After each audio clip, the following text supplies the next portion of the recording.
Okay. ಕಳೆದ ಕ್ಲಾಸಲ್ಲಿ ನಾವು ಅಭಿವೃದ್ಧಿ ಮತ್ತು ಬೆಳವಣಿಗೆ ಇವುಗಳ ಅರ್ಥ ವ್ಯತ್ಯಾಸವನ್ನು, ವಿಭಿನ್ನತೆಗಳನ್ನು ತಿಳ್ಕೊಂಡಿದ್ದೇವೆ. ಈಗ ಕೆಲವು ಅಭಿವೃದ್ಧಿಶೀಲ ರಾಷ್ಟ್ರಗಳ ಲಕ್ಷಣಗಳನ್ನು ನಾವು ಗಮನಕ್ಕೆ ತೆಗೆದುಕೊಂಡ್ರೆ ಅಲ್ಲಿ ಸಾಮಾನ್ಯವಾಗಿ ಬಡತನ ಇರುತ್ತೆ, ನಿರುದ್ಯೋಗ ಇರುತ್ತೆ, ಆಮೇಲೆ ಜೀವನ ಮಟ್ಟ ಕಡಿಮೆ ಇರುತ್ತೆ. ಇದು ನಾವು ಸಾಮಾನ್ಯವಾಗಿ ಗುರುತಿಸುವಂಥ ಕೆಲವು ಲಕ್ಷಣಗಳಾಗಿರುತ್ತೆ. ಆದರೆ ಎಲ್ಲ ಅಭಿವೃದ್ಧಿಶೀಲ ರಾಷ್ಟ್ರಗಳು ಅಥವಾ ಬಡ ರಾಷ್ಟ್ರಗಳ ಲಕ್ಷಣಗಳು ಒಂದೇ ಆಗಿರಬೇಕಂತ ಏನಿಲ್ಲ. ಹೀಗಾಗಿ ಅಭಿವೃದ್ಧಿಶೀಲ ರಾಷ್ಟ್ರಗಳು ಆಯಾ ರಾಷ್ಟ್ರಗಳ ಒಂದು ರಾಜಕೀಯ ಸನ್ನಿವೇಶ ಇರಬಹುದು, ಆರ್ಥಿಕ ಸನ್ನಿವೇಶ ಇರಬಹುದು, ಮತ್ತು ಭೌಗೋಳಿಕ ಸನ್ನಿವೇಶಗಳು ಇರುತ್ತೆ ಕೆಲವೊಮ್ಮೆ. ಸೊ ಹಾಗಾಗಿ ಅಲ್ಲಲ್ಲಿನ ಪರಿಸ್ಥಿತಿಗೆ ಅನುಗುಣವಾಗಿ ಅವುಗಳ ಲಕ್ಷಣಗಳಲ್ಲಿ ಸ್ವಲ್ಪ ವ್ಯತ್ಯಾಸಗಳನ್ನು ನಾವು ನೋಡ್ತೇವೆ. ಆದರೆ ಒಟ್ಟಾರೆಯಾಗಿ ನಾವು ಗಮನಿಸಿದಾಗ ಅಲ್ಲಿ ವರಮಾನ ಕಮ್ಮಿ ಇರುವಂಥದ್ದು, ಜೀವನ ಮಟ್ಟ ಕಡಿಮೆ ಇರುವಂಥದ್ದು, ತಂತ್ರಜ್ಞಾನ ಮಟ್ಟ ಕಡಿಮೆ ಇರುವಂಥದ್ದು, ಇಂಥದನ್ನೆಲ್ಲ ಗುರುತಿಸ್ತೇವೆ. ಈ ಒಂದು ಅಭಿವೃದ್ಧಿಯನ್ನು ಪಡೆಯಲಿಕ್ಕೆ ಹೊರಟಿರುವಂಥ ರಾಷ್ಟ್ರಗಳ ಸಂಖ್ಯೆ ನಾವು ಏಷ್ಯಾದಲ್ಲಿ, ಆಫ್ರಿಕಾದಲ್ಲಿ ಮತ್ತು ಲ್ಯಾಟಿನ್ ಅಮೆರಿಕದಲ್ಲಿ ಹೆಚ್ಚು ಗಮನಿಸ್ತೇವೆ.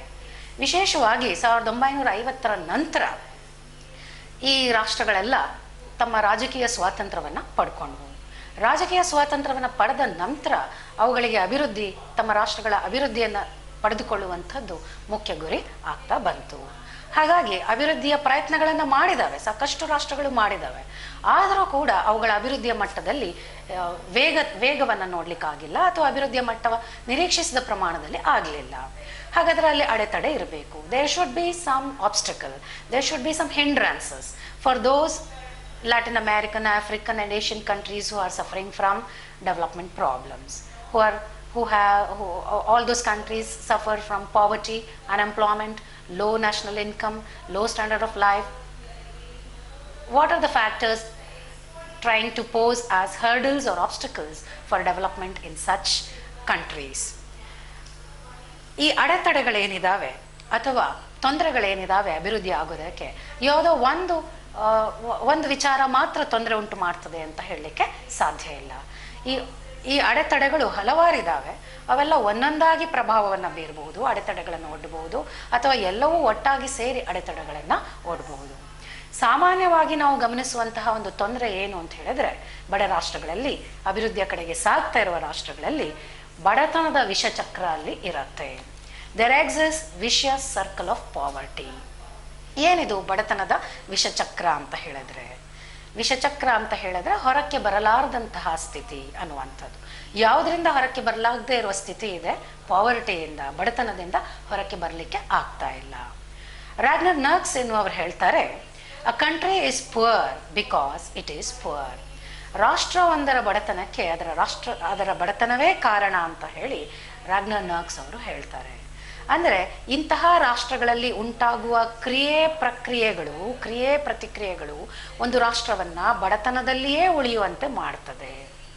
ಹಾಗಾಗಿ ಅದನ್ನು ನಾವು ಬಡತನದ ವಿಷಚಕ್ರ ಅಂತ ಹೇಳ್ತೇವೆ. So vicious circle of poverty makes a country to stay put in the same situation, that is in a poverty status, meaning the forces in the developing countries act and react one on another to make the country remain poor. So therefore Ragnar Nurks has rightly stated that a country is poor because it is poor. That means series of action and reaction pressurizes a country to stay back in a poverty situation. ಕ್ರಿಯೆ ಪ್ರತಿಕ್ರಿಯೆಗಳ ಒತ್ತಡವು ಒಂದು ರಾಷ್ಟ್ರವನ್ನು, ಕ್ರಿಯೆ ಪ್ರತಿಕ್ರಿಯೆಗಳ ಸರಪಣಿಗಳ ಒತ್ತಡವು ಒಂದು ರಾಷ್ಟ್ರವನ್ನು ಬಡತನದಲ್ಲೇ ಉಳಿಯುವಂತೆ ಮಾಡುವಂಥ ಸ್ಥಿತಿಯನ್ನೇ ನಾವು ಬಡತನದ ವಿಷಚಕ್ರ ಅಂತ ಕರಿತೇವೆ. ಈ ವಿಷಚಕ್ರ ಎರಡು ಬದಿಯಲ್ಲಿ ಇರ್ತದೆ. ವಿ ಕ್ಯಾನ್ ಸಿ ವಿಷ circle of poverty in two sides. One is on the demand side and the other one is on the supply side. ಒಂದು ಬೇಡಿಕೆ ಬದಿಯ ವಿಷಚಕ್ರ, ಇನ್ನೊಂದು ಪೂರೈಕೆ ಬದಿಯ ವಿಷಚಕ್ರ ಆಗಿರ್ತದೆ. ಬೇಡಿಕೆ ಬದಿಯ ವಿಷಚಕ್ರ ಅಂತ ಹೇಳಿದ್ರೆ ನಾವು ಎಲ್ಲಿ ಪ್ರಾರಂಭ ಮಾಡ್ತೇವೋ ಅಲ್ಲಿಗೆ ಬಂದು ನಿಲ್ತೇವೆ. ಉದಾಹರಣೆಗೆ, ಪ್ರಾರಂಭ ಹಂತದಲ್ಲಿ ಬಡ ರಾಷ್ಟ್ರಗಳಲ್ಲಿ ಲೋ ಪ್ರೊಡಕ್ಟಿವಿಟಿ ಇರುತ್ತೆ, ಅಂದರೆ ಉತ್ಪಾದಕತೆಯು ಕಡಿಮೆ ಮಟ್ಟದಲ್ಲಿ ಇರುತ್ತೆ. ಈ ಕಡಿಮೆ ಮಟ್ಟದ ಉತ್ಪಾದಕತೆ ಕಡಿಮೆ ಆದಾಯವನ್ನು ಕೊಡುತ್ತೆ. ಕಡಿಮೆ ಆದಾಯ ಅಂತ ಹೇಳಿದ್ರೆ ಬೇಡಿಕೆಯ ಸಾಮರ್ಥ್ಯ ಕೂಡ ಕಡಿಮೆ ಆಗ್ತದೆ. ಆದಾಯ ಇದ್ದರೆ ಅಲ್ಲವೇ ಬೇಡಿಕೆ ಕೊಡಲಿಕ್ಕಾಗೋದು ಸರಕು ಸೇವೆಗಳಿಗೆ. ಹಾಗಾಗಿ ಬೇಡಿಕೆಯ ಪ್ರಮಾಣ ಕಡಿಮೆ ಆಗ್ತದೆ. Low productivity will lead to low income. That in turn will lead to low demand. Low demand ಅಂದರೆ ಬೇಡಿಕೆ ಕಡಿಮೆ ಇರುವ ಕಾರಣಕ್ಕಾಗಿ ಸರಕು ಸೇವೆಗಳ ಉತ್ಪಾದನೆಗೆ ತೊಡಗಿಸುವಂತಹ ಇನ್ವೆಸ್ಟ್ಮೆಂಟ್ ಅಂತ ಏನು ಹೇಳ್ತವೆ, ಹೂಡಿಕೆ, ಅದೂ ಕೂಡ ಕಡಿಮೆ ಪ್ರಮಾಣದಲ್ಲಿ ಇರುತ್ತೆ. ಯಾವಾಗ ಹೂಡಿಕೆ ಕಡಿಮೆ ಆಗ್ತದೋ ಅಲ್ಲಿ ಬಂಡವಾಳದ ಕೊರತೆ ಇದೆ ಅಂತ ಅರ್ಥ. ಅಂದರೆ ಬಂಡವಾಳ ಹೂಡಿಕೆ ಕಡಿಮೆ ಆಗ್ತದೆ. ಬಂಡವಾಳ ಹೂಡಿಕೆ ಕಡಿಮೆ ಆಯಿತು ಅಂತ ಹೇಳಿದರೆ ಉತ್ಪಾದಕತೆ ಕಡಿಮೆ ಆಗುತ್ತೆ. ಎಲ್ಲಿಂದ ಪ್ರಾರಂಭ ಮಾಡಿದೆವು? ಕಡಿಮೆ ಉತ್ಪಾದಕತೆಯಿಂದ. ಸೊ ಪುನಃ ಅಲ್ಲಿಗೆ ಬಂದು ನಿಲ್ತೇವೆ. ಸೊ ಬೇಡಿಕೆಯ ಬದಿಯಲ್ಲಿ ಕಡಿಮೆ ಉತ್ಪಾದಕತೆಯಿಂದ ಪ್ರಾರಂಭ ಮಾಡಿ ಅದರ ಫಲವಾಗಿ ಕಡಿಮೆ ಆದಾಯವನ್ನು ಪಡೆದುಕೊಂಡು, ಕಡಿಮೆ ಆದಾಯವು ಕೊಳ್ಳುವ ಶಕ್ತಿಯನ್ನು ಕಡಿಮೆ ಕೊಡೋದ್ರಿಂದ ನಾವು ಕಡಿಮೆ ಬೇಡಿಕೆಯನ್ನು ಕೊಡ್ತೇವೆ. ಆ ಕಡಿಮೆ ಬೇಡಿಕೆಯ ಕಾರಣದಿಂದಾಗಿ ಬಂಡವಾಳ ಹೂಡಿಕೆ ಕಡಿಮೆ ಆಗ್ತದೆ. ಬಂಡವಾಳ ಹೂಡಿಕೆ ಕಡಿಮೆ ಆಗಿದೆ ಅಂದರೆ ಅರ್ಥ ಉತ್ಪಾದಕತೆ ಕೂಡ ಕಡಿಮೆ ಆಗ್ತದೆ, ಅಂದರೆ ಉತ್ಪನ್ನವೂ ಕೂಡ ಕಡಿಮೆ ಆಗ್ತದೆ. ಇದು ಬೇಡಿಕೆಯ ಬದಿಯ ಬಡತನದ ಚಕ್ರ ಆಗಿದೆ. So this is called as vicious circle from the side of demand. Now we can watch vicious circle in supply side as well. Again we start from low productivity. Low productivity means low income. Low income means capacity to save will also be less. That means low savings. Low savings is savings is a source for investment, capital formation. So when there is low savings, it means low investment. That is capital deficiency will be there. So low productivity. So supply side also we watch and we experience low productivity. That is vicious circle. ಅಂದರೆ ಪೂರೈಕೆ ಬದಿಯಲ್ಲಿಯೂ ಸಹ ನಾವು ಬಡತನದ ವಿಷಚಕ್ರವನ್ನು ನೋಡಬಹುದಾಗಿದೆ. ಉದಾಹರಣೆಗೆ low ಪ್ರೊಡಕ್ಟಿವಿಟಿಯಿಂದಲೇ ಪ್ರಾರಂಭ ಮಾಡ್ತೇವೆ. ಅಂದರೆ ಕಡಿಮೆ ಉತ್ಪಾದಕತೆಯಿಂದ ಪ್ರಾರಂಭ. ಕಡಿಮೆ ಉತ್ಪಾದಕತೆಯ ಕಾರಣದಿಂದಾಗಿ ಕಡಿಮೆ ಆದಾಯ. ಕಡಿಮೆ ಆದಾಯದ ಕಾರಣದಿಂದಾಗಿ ಉಳಿತಾಯ ಸಾಮರ್ಥ್ಯ ಕಡಿಮೆ ಆಗ್ತದೆ. ನಮಗೆಲ್ಲ ಗೊತ್ತಿದೆ ಉಳಿತಾಯವು ಬಂಡವಾಳ ಹೂಡಿಕೆಯ ಒಂದು ಮೂಲವಾಗಿದೆ. ಉಳಿತಾಯ ಕಡಿಮೆ ಆಗೋದರ ಕಾರಣದಿಂದಾಗಿ ಬಂಡವಾಳ ಹೂಡಿಕೆ ಪ್ರಮಾಣ ಕಡಿಮೆ ಆಗುತ್ತೆ. ಬಂಡವಾಳ ಹೂಡಿಕೆ ಪ್ರಮಾಣ ಕಡಿಮೆ ಆಯಿತು ಅಂತಂದರೆ ಉತ್ಪಾದಕತೆ ಕಡಿಮೆ ಆಗುತ್ತೆ. ಉತ್ಪಾದಕತೆ ಕಡಿಮೆ ಅಂದರೆ ಉತ್ಪನ್ನ ಕಡಿಮೆ. ಉತ್ಪನ್ನ ಕಡಿಮೆ ಅಂದರೆ ಆದಾಯ ಕಡಿಮೆ. ಹೀಗೆ ಈ ಸರಪಳಿ ಕ್ರಿಯೆ ನಡೀತಾ ಇರುತ್ತೆ. ಅದರಿಂದಲೇ ರಾಗ್ನರ್ ನಾಕ್ಸ್ ಅವರು ಹೇಳಿದ್ದು country is poor because it is poor. ಇದನ್ನು ಭೇದಿಸಬೇಕಾಗ್ತದೆ. ಈ ವಿಷಚಕ್ರ ಎನ್ನುವುದು ಒಂದು ಅಡೆತಡೆ ಆಗಿದೆ. ದೇಶ ಅಭಿವೃದ್ಧಿ ಆಗಬೇಕು ಅಂತಂದರೆ ಈ ವಿಷಚಕ್ರವನ್ನು ಭೇದಿಸಬೇಕಾಗ್ತದೆ. ಇನ್ಯಾವ ಅಡೆತಡೆ ಇದೆ ಮುಂದೆ ನಾವು ನೋಡ್ತೇವೆ. ಮಾರ್ಕೆಟ್ ಇಂಪರ್ಫೆಕ್ಷನ್ಸ್ ಅಂತ ಹೇಳ್ತೇವೆ. ಮಾರ್ಕೆಟ್ ಇಂಪರ್ಫೆಕ್ಷನ್ ಅಂತ ಹೇಳಿದ್ರೆ ಮಾರುಕಟ್ಟೆ ಅಪರಿಪೂರ್ಣತೆಗಳು. ಏನದು? ಮಾರುಕಟ್ಟೆಯಲ್ಲಿ ಯಾವ ಶಕ್ತಿಗಳಿರ್ತದೆ? ಬೇಡಿಕೆ ಪೂರೈಕೆ ಶಕ್ತಿಗಳು ಇರ್ತವೆ. ಈ ಬೇಡಿಕೆ ಪೂರೈಕೆ ಶಕ್ತಿಗಳು ಸರಿಯಾಗಿ ಕೆಲಸ ಮಾಡದ ಸ್ಥಿತಿಯನ್ನ ನಾವು ಮಾರುಕಟ್ಟೆ ಅಪರಿಪೂರ್ಣತೆ ಅಂತ ಹೇಳಬಹುದು. ಬಡತನದ ವಿಷಚಕ್ರದ ಕಾರಣದಿಂದಾಗಿ ಸರಿಯಾಗಿ ಉತ್ಪಾದನೆ ಆಗೋದಿಲ್ಲ. ಉತ್ಪಾದಕತೆಯಲ್ಲಿ ನಾವು ದಕ್ಷತೆಯನ್ನ ಕಾಣೋದಿಲ್ಲ. ಉತ್ಪಾದಕತೆಯಲ್ಲಿ ದಕ್ಷತೆ ಕಾಣದೇ ಇದ್ದಾಗ ಉತ್ಪನ್ನವು ಆಪ್ಟಿಮಲ್ ಲೆವೆಲ್ಗೆ ಹೋಗೋದಿಲ್ಲ. ಅಂದರೆ ಗರಿಷ್ಠ ಆದರ್ಶ ಮಟ್ಟವನ್ನು ಮುಟ್ಟೋದಿಲ್ಲ. ಉತ್ಪಾದನಾ ಸಾಧ್ಯತೆಯ ರೇಖೆಯ ಒಳಗೆ ನಮ್ಮ ಉತ್ಪಾದನೆ ಇರುತ್ತೆ ಹೊರತು ಉತ್ಪಾದನಾ ಸಾಧ್ಯತಾ ರೇಖೆಯ ಅಂಚನ್ನು ನಾವು ಮುಟ್ಟೋದಕ್ಕೆ ಹೋಗೋದಿಲ್ಲ. ಅಂದರೆ ಬಡತನದ ವಿಷಚಕ್ರವು ಉತ್ಪಾದಕತೆಯನ್ನು ಕಡಿಮೆ ಮಾಡಿರೋ ಕಾರಣದಿಂದಾಗಿ ನಾವು ನಡೆಸುವಂಥ ಉತ್ಪನ್ನ ಪ್ರಮಾಣವು ಕಡಿಮೆ ಆಗ್ತದೆ. ಅಂದರೆ ಸಂಪನ್ಮೂಲಗಳ ಸಂಪೂರ್ಣ ಸದುಪಯೋಗ ಆಗದೆ ಕೆಲವೊಮ್ಮೆ ದುರುಪಯೋಗ, ಅಪಉಪಯೋಗ ಆಗ್ತದೆ. ಅಂಡರ್ ಯುಟಿಲೈಸೇಷನ್ ಆಗ್ಬಹುದು, ಮಿಸ್ಯುಟಿಲೈಸೇಷನ್ ಆಗ್ಬಹುದು, ಅಥವಾ ಅನ್ಯುಟಿಲೈಸೇಷನ್ ಆಗ್ಬಹುದು. ಉಪಯೋಗನೇ ಮಾಡದೇ ಇರಬಹುದು. ತಪ್ಪು ನಿರ್ದೇಶಿತ ಉಪಯೋಗ ಆಗಬಹುದು, ಅಥವಾ ಕಡಿಮೆ ಅಗತ್ಯಕ್ಕಿಂತ ಕಡಿಮೆ ಸಂಪನ್ಮೂಲಗಳ ಉಪಯೋಗ ಆಗಬಹುದು. ಇವೆಲ್ಲದರ ಫಲ ಉತ್ಪನ್ನದ ಪ್ರಮಾಣ ಕಡಿಮೆ ಇರ್ತದೆ. ಉತ್ಪನ್ನದ ಪ್ರಮಾಣ ಕಡಿಮೆ ಆಗಿರೋ ಕಾರಣದಿಂದ ಅದರ ಅರ್ಥ ಫ್ಯಾಕ್ಟರ್ಸ್ ಆಫ್ ಪ್ರೊಡಕ್ಷನ್ ಏನಿದಾವೆ, ಉತ್ಪಾದನಾಂಗಗಳೇನಿದಾವೆ, ಅವುಗಳ ಉತ್ಪಾದಕತೆ ಕೂಡ ಕಡಿಮೆ ಇರ್ತದೆ. ಈ ಅಭಿವೃದ್ಧಿಶೀಲ ರಾಷ್ಟ್ರಗಳಲ್ಲಿ ಉತ್ಪಾದನಾಂಗಗಳ ಚಲನಶೀಲತೆ ಕಡಿಮೆ ಇರುತ್ತೆ. ಹಾಗಾಗಿ ಅವುಗಳ ಉತ್ಪಾದಕತೆ ಕಡಿಮೆ ಆಗುತ್ತೆ. ಸೊ ಆದರ್ಶವಾಗಿ ಉತ್ಪಾದನಾಂಗಗಳನ್ನು ಬಳಸಿ ಆದರ್ಶ ಮಟ್ಟದ ಉತ್ಪನ್ನವನ್ನು ಪಡೆಯಕ್ಕೆ ಸಾಧ್ಯವಾಗಲ್ಲ ಒಂದು ಕಡೆ. ಇನ್ನೊಂದು ಕಡೆ ಮಾರುಕಟ್ಟೆಯ ಬಗ್ಗೆ ಪರಿಪೂರ್ಣ ಜ್ಞಾನ ಇರೋದಿಲ್ಲ, ನಾಲೆಡ್ಜ್ ಇರೋದಿಲ್ಲ. ಇಂಪರ್ಫೆಕ್ಟ್ ನಾಲೆಡ್ಜ್ ಆಫ್ ಮಾರ್ಕೆಟ್ ಅಂತ ಹೇಳ್ತೇವೆ. ಆಮೇಲೆ ಮತ್ತೊಂದು ಕಡೆ ಸ್ಪೆಷಲೈಸೇಷನ್ ಇರೋದಿಲ್ಲ. ಸ್ಪೆಷಲೈಸೇಷನ್ ಅಂದರೆ ವೈಶಿಷ್ಟ್ಯತೆ ಇರೋದಿಲ್ಲ. ವೈಶಿಷ್ಟ್ಯತೆ ದಕ್ಷತೆಯನ್ನು ಕೊಡುತ್ತೆ. ದಕ್ಷತೆ ಇಲ್ಲದೆ ಇದ್ದಾಗ ವೈಶಿಷ್ಟ್ಯತೆ ಇಲ್ಲ ಅನ್ನುವ ಅರ್ಥ ನಾವು ತಿಳ್ಕೊಳ್ಬೇಕಾಗ್ತದೆ. ಹಾಗಾಗಿ ಮಾರುಕಟ್ಟೆಯಲ್ಲಿ ನಾವು ಬೇಡಿಕೆ ಪೂರೈಕೆಗಳ ನಡುವೆ ನಡೆಯುವಂತಹ ಒಂದು ಕ್ರಿಯೆ ಪ್ರತಿಕ್ರಿಯೆಗಳ ನಡುವೆ ಅಪರಿಪೂರ್ಣತೆಯನ್ನು ನೋಡ್ತೇವೆ. ಗ್ರಾಹಕರು ಹೆಚ್ಚು ಬೆಲೆಯನ್ನು ತೆರ್ತಾ ಇರ್ತಾರೆ, ಉತ್ಪಾದಕರು ಯೋಗ್ಯ ಲಾಭವನ್ನು ಪಡಿತಾ ಇರಲ್ಲ. ಆದರೆ ಮಾರುಕಟ್ಟೆಯಲ್ಲಿ ಸರಕುಗಳು ಕಡಿಮೆ ಪ್ರಮಾಣದಲ್ಲಿ ಲಭ್ಯವಾಗ್ತದೆ. ಹೀಗಾಗಿ ಒಂದು ಕಡೆ ಉತ್ಪಾದನಾಂಗಗಳಿಗೆ ಸರಿಯಾದ ಪ್ರತಿಫಲ ಸಿಕ್ಕೋದಿಲ್ಲ, ಮತ್ತೊಂದು ಕಡೆ ಗ್ರಾಹಕರಿಗೆ ಯೋಗ್ಯ ಬೆಲೆಗೆ ಸರಕುಗಳು ಲಭ್ಯವಾಗದೇ ಇರೋ ಸ್ಥಿತಿ ಏನಿದೆ ಅದನ್ನೇ ನಾವು ಮಾರುಕಟ್ಟೆ ಅಪರಿಪೂರ್ಣತೆ ಅಂತ ಕರೀತೇವೆ. ಬೇಡಿಕೆ ಪೂರೈಕೆ ಶಕ್ತಿಗಳು ಸಕ್ರಿಯವಾಗಿ ಚಟುವಟಿಕೆಯನ್ನು ನಡೆಸೋ ಹಾಗೆ ಮಾಡಿ ಬೆಲೆ ನಿರ್ಧಾರವಾಗಿ ಒಂದು ಕಡೆ ಉತ್ಪಾದಕರಿಗೆ ಯೋಗ್ಯ ಲಾಭ, ಮತ್ತೊಂದು ಕಡೆ ಗ್ರಾಹಕರಿಗೆ ಉತ್ತಮ ಬೆಲೆಯಲ್ಲಿ ಸರಿಯಾದ ಬೆಲೆಯಲ್ಲಿ ಸರಕುಗಳನ್ನು ಕೊಡಬೇಕು. ಅದು ಮಾರುಕಟ್ಟೆ ಪರಿಪೂರ್ಣತೆ. ಆದರೆ ಅದು ಇಲ್ಲಿ ಆಗೋದಿಲ್ಲ, ಎಲ್ಲಿ? ಅಭಿವೃದ್ಧಿಶೀಲ ರಾಷ್ಟ್ರಗಳಲ್ಲಿ. ಹಾಗಾಗಿ ನಾವು ಅಭಿವೃದ್ಧಿಗೆ ಅಡೆತಡೆಯನ್ನು ನೋಡ್ತೇವೆ. ಇನ್ನು ಮುಂದೆ ತೊಂದರೆ ಒಡ್ಡುವಂತಹ ವಿಚಾರ ಯಾವುದಪ್ಪ ಅಂತ ಹೇಳಿದ್ರೆ ಇಂಟರ್ನ್ಯಾಷನಲ್ ಫೋರ್ಸಸ್, ಅಂತಾರಾಷ್ಟ್ರೀಯ ಶಕ್ತಿಗಳಿದ್ದಾವೆ. ಅಂತಾರಾಷ್ಟ್ರೀಯ ಶಕ್ತಿಗಳು ಅನ್ನೋದಾದ್ರೆ ಇಲ್ಲಿ ವ್ಯಾಪಾರ ಅನ್ನೋ ವಿಚಾರ ಬರುತ್ತೆ. ಹಾಗೆ ಬೇರೆ ದೇಶಗಳಿಂದ ಪಡೆಯುವಂತಹ ವಿದೇಶಿ ನೆರವು, ಅದನ್ನು ಕೂಡ ನಾವು ಗಮನಕ್ಕೆ ತೆಗೆದುಕೊಳ್ಬೇಕಾಗ್ತದೆ. 2 aspects, that is one international trade and the other one is foreign aid. International trade ವಿಚಾರ ಬಂದಾಗ ಅಂತಾರಾಷ್ಟ್ರೀಯ ವ್ಯಾಪಾರದಲ್ಲಿ ಬಡ ರಾಷ್ಟ್ರಗಳು ರಫ್ತು ಮಾಡುವಂತಹ ಸರಕುಗಳಿಗೆ ಸಾಮಾನ್ಯವಾಗಿ ಕಡಿಮೆ ಬೆಲೆ ಲಭ್ಯವಾಗ್ತದೆ. ಯಾಕಂದರೆ ಅವರ ಬಾರ್ಗೇನಿಂಗ್ ಪವರ್ ಅಂತ ಏನು ಹೇಳ್ತೇವೆ, ಚೌಕಾಸಿ ಶಕ್ತಿ ಏನು ಹೇಳ್ತೇವೆ, ಅದು ಕಡಿಮೆ ಇರುತ್ತೆ. ಮತ್ತು ಅವರ ಸರಕಿನ ಗುಣಮಟ್ಟವನ್ನು ಕಡಿಮೆ ಇದೆ ಅನ್ನುವ ಕಾರಣ ಕೊಟ್ಟು ಅವುಗಳಿಗೆ ಕಡಿಮೆ ಬೆಲೆಯನ್ನು ವಿಧಿಸಲಾಗ್ತದೆ. ಅಂದರೆ ರಫ್ತು ಬೆಲೆ, ಅಭಿವೃದ್ಧಿಶೀಲ ರಾಷ್ಟ್ರಗಳ ರಫ್ತು ಬೆಲೆ ಕಡಿಮೆ ಇರುತ್ತೆ. ಹಾಗಾಗಿ ರಫ್ತು ಗಳಿಕೆ ಒಂದು ಕಡೆ ಕಡಿಮೆ. ರಫ್ತು ಗಳಿಕೆ ಕಡಿಮೆ ಆದರೆ ಬಂಡವಾಳ ಹೂಡಿಕೆಗೆ ಬೇಕಾದಂತಹ ಬಂಡವಾಳದ ಕೊರತೆಯನ್ನು ಆ ರಾಷ್ಟ್ರಗಳು ಅನುಭವಿಸಬೇಕಾಗ್ತದೆ. ಇದು ಒಂದು ಕಡೆ. ಇನ್ನೊಂದು ಕಡೆ ಶ್ರೀಮಂತ ರಾಷ್ಟ್ರಗಳು ಹೇಳ್ತಾ ಇದ್ದಾವೆ, ನಾವು ಅಭಿವೃದ್ಧಿಶೀಲ ರಾಷ್ಟ್ರಗಳಿಗೆ ಎಲ್ಲ ರೀತಿಯ ನೆರವುಗಳನ್ನು ಕೊಟ್ಟಿದ್ದೇವೆ ಅಂತ. ಆದರೆ ಶ್ರೀಮಂತ ರಾಷ್ಟ್ರಗಳೇ ರಕ್ಷಣಾತ್ಮಕ ವ್ಯಾಪಾರವನ್ನು ಅನುಸರಿಸ್ತಾ ಇದ್ದಾವೆ. Rich countries are following protection trade, that is they are protecting their traders by giving protection for the international trade. ಅಂಥ ಸಂದರ್ಭಗಳಲ್ಲಿ ಬಡ ರಾಷ್ಟ್ರಗಳ ಸರಕುಗಳು ವಿದೇಶವನ್ನು ತಲುಪೋದು ಕಷ್ಟವಾಗುತ್ತೆ. ತಲುಪಿದರೆ ಯೋಗ್ಯ ಬೆಲೆ ಸಿಗೋದು ಮತ್ತಷ್ಟು ಕಷ್ಟವಾಗ್ತದೆ. ಹಾಗಾಗಿ the terms of trade for poor countries are developing countries will be unfavourable.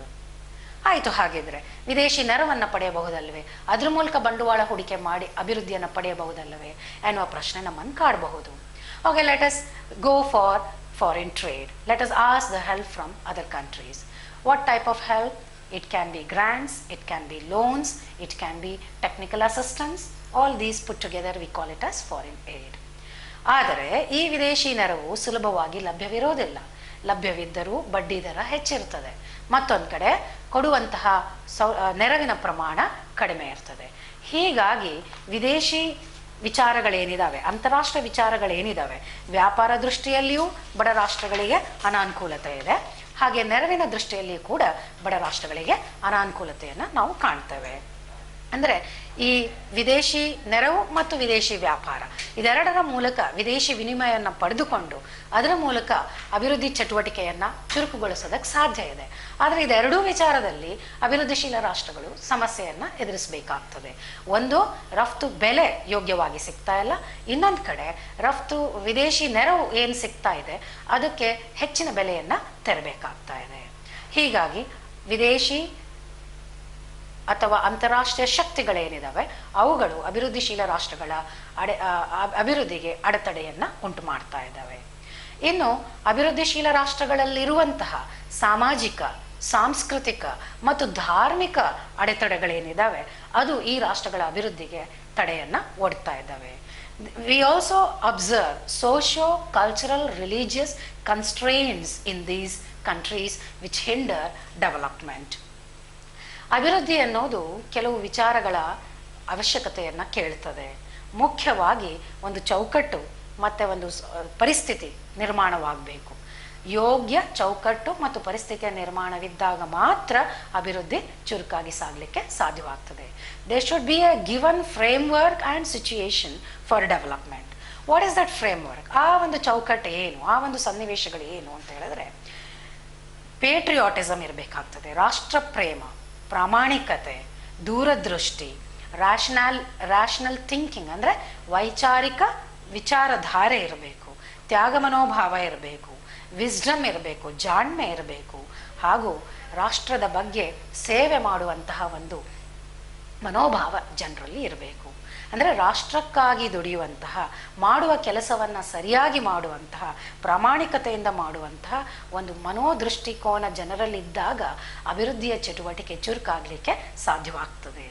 ಆದರೆ ಅಭಿವೃದ್ಧಿಯ ಶೀಲ ರಾಷ್ಟ್ರಗಳಲ್ಲಿ ನಾವು ಕಾಣುವಂತಹ ವಾತಾವರಣ ಏನು ಅಂತ ಹೇಳಿದ್ರೆ, ಟ್ರೆಡಿಷನ್ ಬೌಂಡೆಡ್, ಅಂದರೆ ಸಂಪ್ರದಾಯವಾದಿಗಳಾಗಿರ್ತಾರೆ, ಇಗ್ನೊರೆಂಟ್ ಆಗಿರ್ತಾರೆ, ಅಜ್ಞಾನವನ್ನು ಹೊಂದಿರ್ತಾರೆ, ಕನ್ಸರ್ವೇಟಿವ್ ಈಗಾಗಲೇ ಹೇಳಿದ ಹಾಗೆ ಸಂಪ್ರದಾಯವಾದಿಗಳಾಗಿರ್ತಾರೆ. ಆಮೇಲೆ ಸಮಾಜದಲ್ಲಿ ಸ್ಟ್ರಾಟಿಫಿಕೇಶನ್ ಇರುತ್ತೆ, ಅಂದರೆ ವರ್ಗೀಕರಣಗಳಿರ್ತದೆ, ಜಾತಿಯ ಆಧಾರದ ಮೇಲೆ, ಲಿಂಗದ ಆಧಾರದ ಮೇಲೆ, ಮತ್ತು ಜನಾಂಗದ ಆಧಾರದ ಮೇಲೆ, ಹಾಗೆ ಧರ್ಮದ ಆಧಾರದ ಮೇಲೆ ಈ ವರ್ಗೀಕರಣಗಳಿರ್ತದೆ. ಇವೆಲ್ಲ ವರ್ಗೀಕರಣಗಳು ಜನರನ್ನು ವೈಚಾರಿಕ ಪ್ರಜ್ಞೆಯಿಂದ ದೂರ ಇಡ್ತದೆ. So all these stratification because of race, religion, gender and caste keep the people away from rational thinking. ಇದರ ಜೊತೆಗೆ ಫೆಟಲಿಸ್ಟಿಕ್ ಆ್ಯಟಿಟ್ಯೂಡ್, ಸೆರೆಮನೀಸ್, ಆಮೇಲೆ ಹಬ್ಬಗಳ ಆಚರಣೆ ಇರ್ಬೋದು, ರಿಚುವಲ್ಸ್ ಇರ್ಬೋದು, ಇವುಗಳಿಗಾಗಿ ಜನರು ಸಮಯವನ್ನು ವ್ಯಯ ಮಾಡ್ತಾರೆ ಹೊರತು ಉತ್ಪಾದಕ ಚಟುವಟಿಕೆಗಳಿಗೆ ವ್ಯಯ ಮಾಡುವಂತಹ ಸಮಯ ಕಡಿಮೆ ಆಗ್ತದೆ. ಈ ರೀತಿಯ ಸಾಮಾಜಿಕ, ಸಾಂಸ್ಕೃತಿಕ ಮತ್ತು ಧಾರ್ಮಿಕ ಅಡೆತಡೆಗಳೇನಿದ್ದಾವೆ ಜನರನ್ನು ಅಭಿವೃದ್ಧಿಯಿಂದ ದೂರ ಉಳಿಸ್ತವೆ. ಈ ಅಡೆತಡೆಗಳನ್ನು ಭೇದಿಸಿದಾಗಷ್ಟೇನೆ, ಅಂದರೆ ಜನರಿಗೆ ಜ್ಞಾನವನ್ನು ಕೊಡುವಂತಹ, ಅವರ ವಿಚಾರ ದೃಷ್ಟಿಕೋನವನ್ನು ಬದಲಾಯಿಸುವಂತಹ ಒಂದು ಚೌಕಟ್ಟನ್ನು ತಂದುಕೊಟ್ಟಾಗ ಮಾತ್ರ ಅಭಿವೃದ್ಧಿ ಚುರುಕಾಗಲಿಕ್ಕೆ ಸಾಧ್ಯವಾಗ್ತದೆ. ಇನ್ನು ಅಭಿವೃದ್ಧಿಶೀಲ ರಾಷ್ಟ್ರಗಳಲ್ಲಿ ಸಾಮಾನ್ಯವಾಗಿ ಎಲ್ಲ ಅಭಿವೃದ್ಧಿಶೀಲ ರಾಷ್ಟ್ರಗಳು ಅನುಭವಿಸುವಂತಹ ಮತ್ತೊಂದು ದೊಡ್ಡ ಅಡೆತಡೆ ಅಥವಾ ಆಬ್ಸ್ಟಕಲ್ ಯಾವುದು ಅಂತ ಹೇಳಿದ್ರೆ ಪಾಪ್ಯುಲೇಷನ್ ಪ್ರಾಬ್ಲಮ್, ಜನಸಂಖ್ಯಾ ಸಮಸ್ಯೆ. On an average, if we observe all the developing countries, they undergo a growth rate of population of around 2% or sometimes even more than that. ಸಾಮಾನ್ಯವಾಗಿ ಎಲ್ಲ ಅಭಿವೃದ್ಧಿಶೀಲ ರಾಷ್ಟ್ರಗಳು 2%ಗಿಂತ ಹೆಚ್ಚಿನ ಬೆಳವಣಿಗೆ ದರವನ್ನು ಕಾಣ್ತಾ ಇದ್ದಾವೆ ಜನಸಂಖ್ಯೆಯಲ್ಲಿ. ಹಾಗೆಯೇ birth rate is also high. ಅಂದರೆ ಬರ್ತ್ ರೇಟ್ ಅಂದರೆ ಏನು?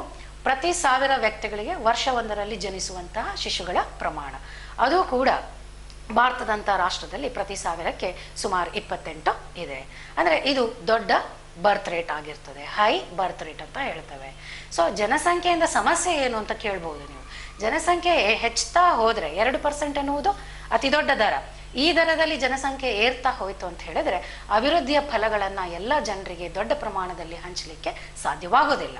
ಮತ್ತು ನಾವು ಏನೇ ಬಂಡವಾಳ ಹೂಡಿಕೆ ಮಾಡ್ತೇವೆಯೋ ಅದೆಲ್ಲವನ್ನು ಏರ್ತಾ ಇರುವ ಜನರಿಗೆ ಕೊಡಬೇಕಾದ ಮೂಲ ಅವಶ್ಯಕತೆಗಳಿಗೆ ವ್ಯಯ ಮಾಡ್ತಾ ಹೋಗ್ತೇವೆಯೇ ಹೊರತು ಹೆಚ್ಚಿನ ಸವಲತ್ತುಗಳನ್ನು ಕೊಡಲಿಕ್ಕೆ ಸಾಧ್ಯವಾಗೋದಿಲ್ಲ. ಹಾಗಾಗಿ ಬಂಡವಾಳ ಹೂಡಿಕೆ ಕೂಡ ಕೇವಲ ಮೂಲಾವಶ್ಯಕತೆಗಳ ಕಡೆಗೆ ಸಾಗ್ತದೆ ಹೊರತು ಹೆಚ್ಚಿನ ಜೀವನ ಮಟ್ಟವನ್ನು ಕೊಡೋದಕ್ಕೆ ಸಾಧ್ಯ ಆಗೋದಿಲ್ಲ.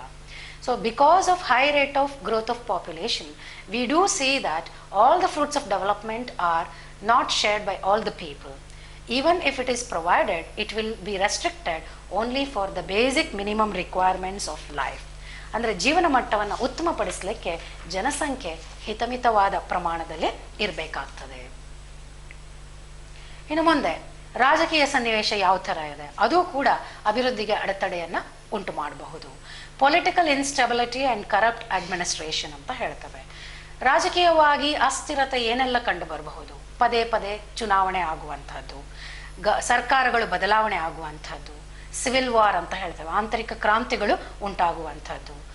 ಆಮೇಲೆ ಥ್ರೆಟ್ ಆಫ್ ಎಕ್ಸ್ಟರ್ನಲ್ ಅಟ್ಯಾಕ್, ಪರದೇಶಗಳಿಂದ, ವಿದೇಶಿಯರಿಂದ ಆಕ್ರಮಣದ ಭಯ ಕೂಡ ಕೆಲವೊಮ್ಮೆ ಇರ್ತದೆ.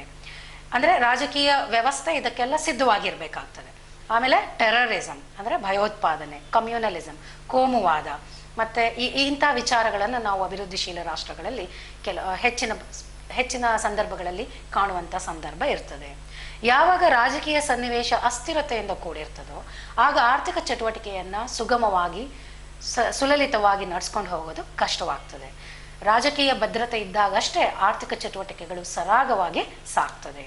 So political stability and security is very important for the smooth running of the economy.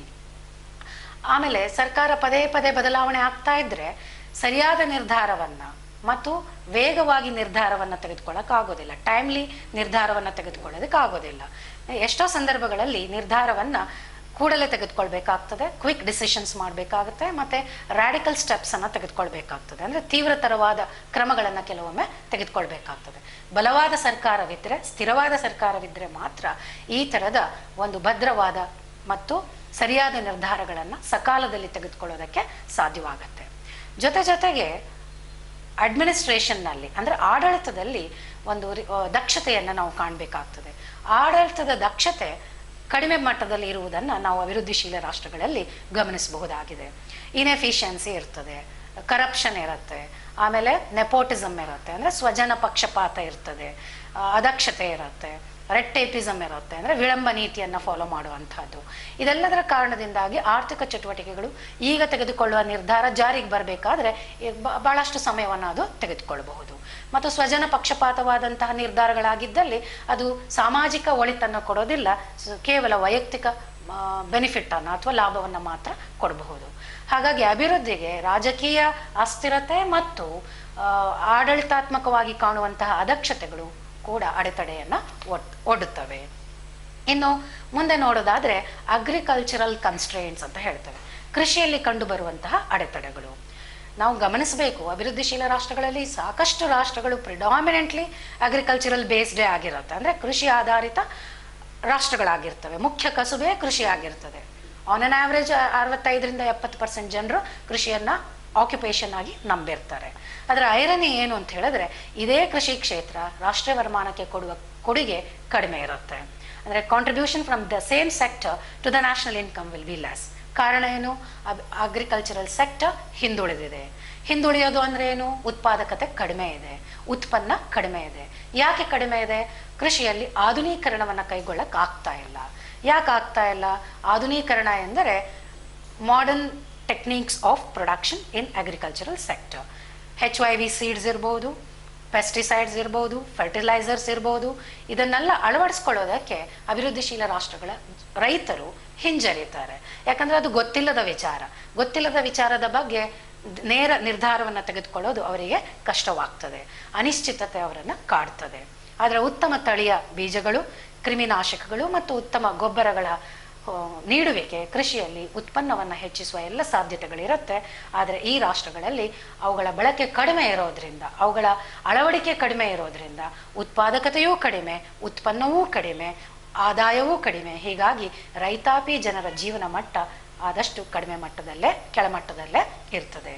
ಹಾಗಾಗಿ ಕೃಷಿಯನ್ನು ಬಲಪಡಿಸದ ಹೊರತು ಅಭಿವೃದ್ಧಿಯನ್ನು ಕಾಣೋದು ಬಹಳ ಕಷ್ಟವಾಗ್ತದೆ. ಯಾಕಂದರೆ ಅದೇ ಮುಖ್ಯ ಕಸುಬು.